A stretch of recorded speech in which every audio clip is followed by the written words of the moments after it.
Hai, assalamualaikum semuanya. Hari ini saya akan membahas sedikit podcast tentang tantangan dalam peluang bisnis di era new normal bagi mahasiswa PGRI di Buana Surabaya. Oh iya, kembali lagi bersama saya Fiknia Rahma Anissa. Jadi, saya sudah ditemani oleh dua narasumber, yaitu Bapak Yunus Karyanto dan Mbak Hani. Oke, kita akan kupas tuntas sedikit tentang apa saja sih peluang usaha yang bisa kita jalani di era new normal saat ini. Oke, bagaimana kabarnya Pak hari ini? Hari ini kabarnya luar biasa, ya sehat walafiat, alhamdulillah. Oke. Oh iya Pak, kita akan memberikan sedikit pertanyaan untuk Bapak tentang apa saja sih peluang bisnis di era new normal seperti sekarang ini. Oke, langsung saja ya Pak. Pertanyaan yang pertama, apa saja tantangan bisnis di era new normal?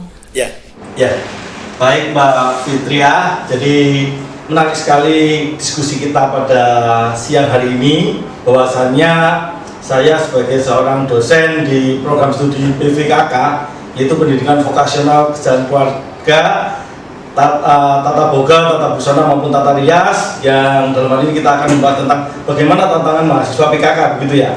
Tentu menurut saya bagi seorang akademisi pada masa pandemi saat ini ya, atau kita sudah memasuki era new normal, sebenarnya menurut saya itu bukan suatu tantangan yang sangat berat bagi mahasiswa di kampus kita. Kenapa? Kita tahu bahwa selama ini kita memiliki mahasiswa yang sudah akrab dengan era komunikasi digital, ya, internet dan sebagainya. Ya. Masa pandemi ini memang suatu masa yang membatasi pertemuan tatap muka, ya kan? Kemudian memang harus dibatasi jarak, ya, komunikasi dan lain sebagainya. Nah, tetapi kita tahu bahwa seorang mahasiswa itu sudah sangat familiar, ya, dengan keberagaman media sosial, kemudian IT dan lain sebagainya. Nah, menurut saya tantangan terbesar adalah bagaimana mahasiswa itu mengenali, ya, media sosial yang tepat yang akan digunakan sebagai media pemasaran produk maupun jasa yang akan dia lakukan sebagai bentuk kewirausahaannya. Ya, itu yang pertama. Jadi yang pertama adalah mahasiswa dituntut lebih memahami, lebih mengenal bagaimana yang namanya teknologi. Itu yang pertama. Ya, kalau soal kompetensi kan kita punya jurusan di PKK, yaitu boga, busana dan rias. Nah, kalau melihat peluangnya itu jelas, ya, itu adalah kebutuhan pokok hidup dasar manusia. Siapa yang tidak butuh makan, siapa yang tidak butuh untuk berpakaian, dan siapa yang tidak butuh untuk berpenampilan, itu semua dibutuhkan, ya. Tantangannya yaitu menurut saya yang terbesar bagi mahasiswa adalah bagaimana kita mengembangkan kompetensi kita mengenal IT, itu yang terpenting, ya, itu yang pertama. Terima kasih Pak. Langsung saja pertanyaan yang kedua, bagaimana sih agar tantangan bisnis itu bisa berjalan lancar pada masa new normal? Ya, jadi seorang mahasiswa ini adalah masa-masa berproses. Ya, kita tahu bahwa mahasiswa bukanlah seorang pengusaha, tetapi mahasiswa itu adalah seseorang yang ingin berproses untuk menentukan jati dirinya, ya. Ke depan dia itu ingin menjadi orang sukses yang seperti apa. Nah, kalau peluang tantangan bisnis, ya, berarti orientasi goalnya, ya, kemudian pola pikirnya, pilihannya adalah harus menjadi orang sukses, ya. Ya, kalau dia sudah tahu bahwa pilihan hidupnya itu menjadi orang sukses, tentu dia harus fokus. Yang pertama adalah fokus pada tujuan bisnis yang akan dicapai. Ya, kalau dia berpikir salah satu bisnis, yaitu, ya, mahasiswa itu biasanya cara berpikirnya itu jelimet. Orang pintar itu biasanya banyak yang dipikirkan. Tetapi di dalam bisnis sebetulnya kita tahu, ya, seperti pengalaman pengusaha terkenal kita di Indonesia itu Bapak, ya, saya kadang mengikuti apa yang disampaikan beliau bahwa jadi seorang pengusaha sukses itu tidak boleh banyak mikir, ya. Jadi satu aja kita fokus untuk melakukan itu yang terpenting itu. Terlalu banyak mikir kita nggak akan berani untuk memulai, ya. Bagaimana menurut Mbak Hani sendiri? Menurut saya kembali ke tantangan yang tadi, ya, tantangannya sendiri itu apakah bisnis itu itu sudah ada sebelumnya. Maksudnya mahasiswa itu sudah pernah berwirausaha sebelumnya atau baru semenjak new normal akhirnya dia baru memulai bisnis. Nah, tantangannya kalau misalkan sudah ada sebelum masa pandemi, jadi dia sudah berbisnis walaupun belum ada pandemi ini, dia sudah berbisnis, bagaimana cara dia mempertahankan bisnis itu. Jadi harus tetap bisa bertahan dengan cara strateginya dia sendiri. Bagaimana strateginya? Contohnya seperti sekarang kan banyak virtual photoshoot, tahu? Nah, itu kamera sebagai fotografer itu dia hanya menyiapkan media-media tertentu tanpa harus bertemu dengan kliennya. Biasanya kan kalau misalkan biasanya kalau misalkan bertemu klien itu bertemu dengan iya. Nah, sekarang akhirnya semenjak ada pandemi ini dia mempertahankan si fotografer itu dengan cara melakukan virtual photoshoot. Nah, sedangkan bagaimana yang mahasiswa ini baru memulai sejak new normal, karena mungkin kan dia butuh biaya beli kuota atau biaya jajan, itu kan tidak mungkin kita sebagai mahasiswa selalu meminta kepada orang tua. Jadi ada baiknya kita itu harus bisa berpikir seperti yang tadi Pak Yunus bilang, berpikir tidak melibet-libet, tapi apa yang tujuan kita tuh apa. Jadi kita harus mengerti dulu konsepnya, kita buat dulu konsepnya, setelah itu baru kita jalankan. Oke, seru banget. Jadi kita itu sebagai mahasiswa itu harus dituntut untuk bisa berpeluang bisnis sendiri agar tidak selalu meminta kepada orang tua, gitu ya kan. Langsung saja Pak, pertanyaan yang ketiga, bagaimana cara melihat tantangan dalam berbisnis sebagai peluang?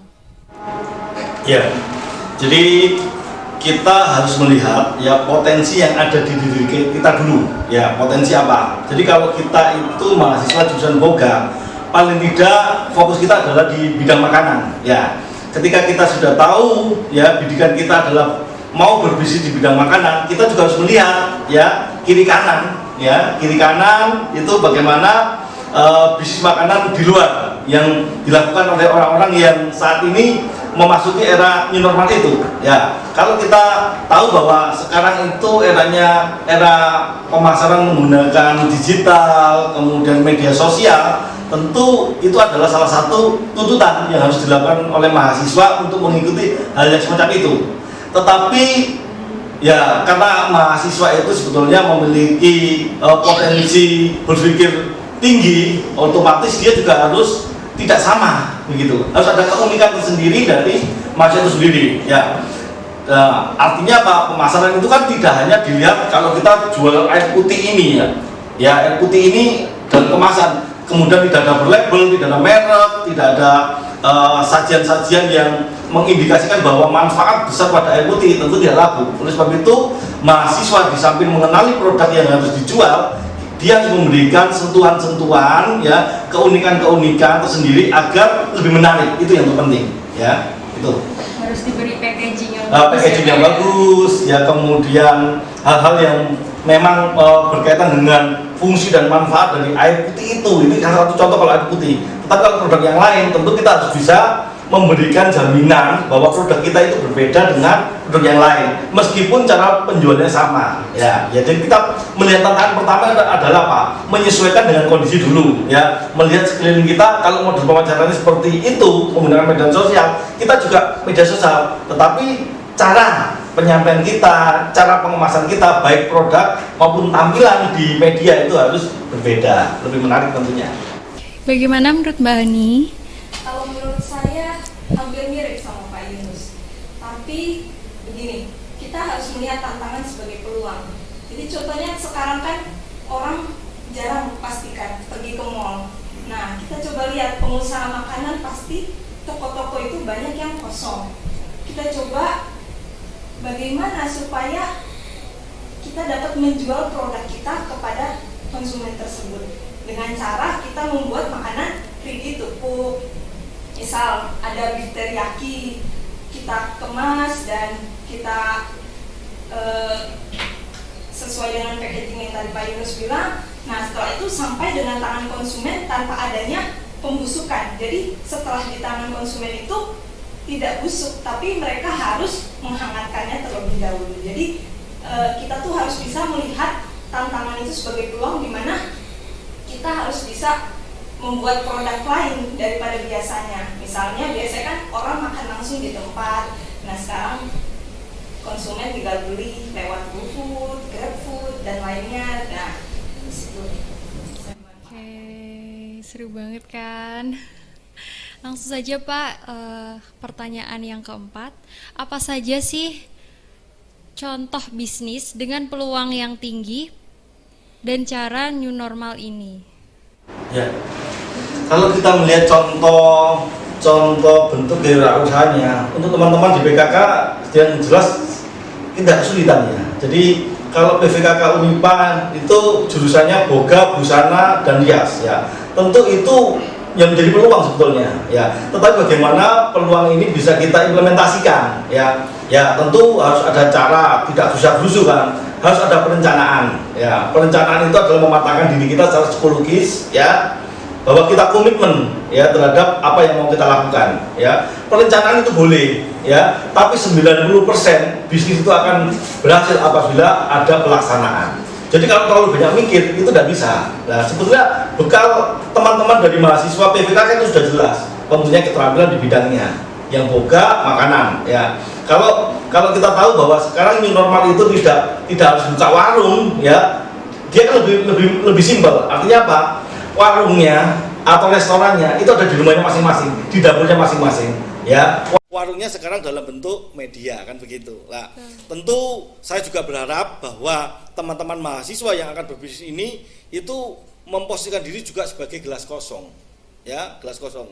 Ketika kita menjadi gelas kosong, ya, kita juga mau belajar dengan kondisi yang ada. Ya, mungkin kita kalau ketemu orang yang sudah sukses ya kita juga perlu sharing ya, kendala apa yang terjadi ketika proses ya penjualan bisnis. Tidak harus sama yang kita tanyai ya. Kalau kita jualan makanan, sana tidak jualan makanan, tetapi apa sih kendalanya? Lah, kita seperti gelas kosong kita isi ya.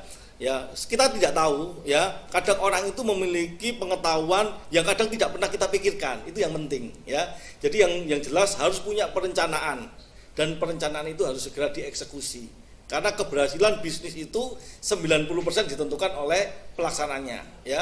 Jadi memulai usaha itu yang lebih sulit. Kalau membuat perencanaan itu bisa ya, sampai membuat proposal juga bisa tertulis, bisa dalam pikiran. Tapi kalau tidak dieksekusi tidak ada manfaatnya nanti itu ya. Betul sekali. Bagaimana menurut Mbak Hani? Kalau menurut saya semuanya itu berpeluang sebenarnya, tidak ada yang berpeluang. Tergantung cara pemasarannya tadi. Dia harus menggunakan platform. Jadi sekarang kan masanya sudah beda. Jadi offline itu kita tidak bisa mengandalkan offline saja, kita menggunakan online juga. Jadi kita menggunakan Shopee, Tokopedia sebagai alat kita memasarkan produk kita sendiri. Jadi sebenarnya tidak ada yang tidak berpeluang pada masa new normal ini. Semua bisnis itu bisa berjalan, tergantung cara memasarkannya, cara mengerjakannya itu seperti apa. Jadi di era new normal ini kita itu harus dituntut untuk bisa membuka peluang usaha sendiri. Tapi yang perlu kita ketahui, yang pertama yang harus kita lakukan adalah membuat perencanaannya dulu. Setelah itu kita harus menentukan juga kita akan menjual di mana. Setelah itu baru kita tentukan bagaimana sih cara kita memasarkan atau packagingnya itu kita tuh harus tentukan agar menarik peminat para konsumen gitu. Langsung saja pertanyaan selanjutnya, bagaimana cara menyeimbangkan antara tantangan dan peluang yang didapatkan? Karena terkadang bisnis di tengah perjalanan kan bisa saja mendapat kendala. Iya. Jadi gini, kita memulai usaha bisnis itu dari apa yang sudah kita miliki. Itu yang pertama. Terus kemudian sebagai seorang pembisnis, kita itu tidak boleh memiliki rasa takut. Ya, takut yang berlebihan ya. Artinya apa? kalau kita berbicara bisnis, kita harus tahu bahwa risikonya adalah memang kita nanti untung atau tidak untung, ya. Tetapi itu semua adalah sebuah proses, ya. Kemudian harapan, ya. Seorang pebisnis harus memiliki harapan yang ingin dicapai. Jadi itu akan menguatkan, yang menyemangati kita untuk tetap maju, ya. Jadi kita tidak boleh takut, ya.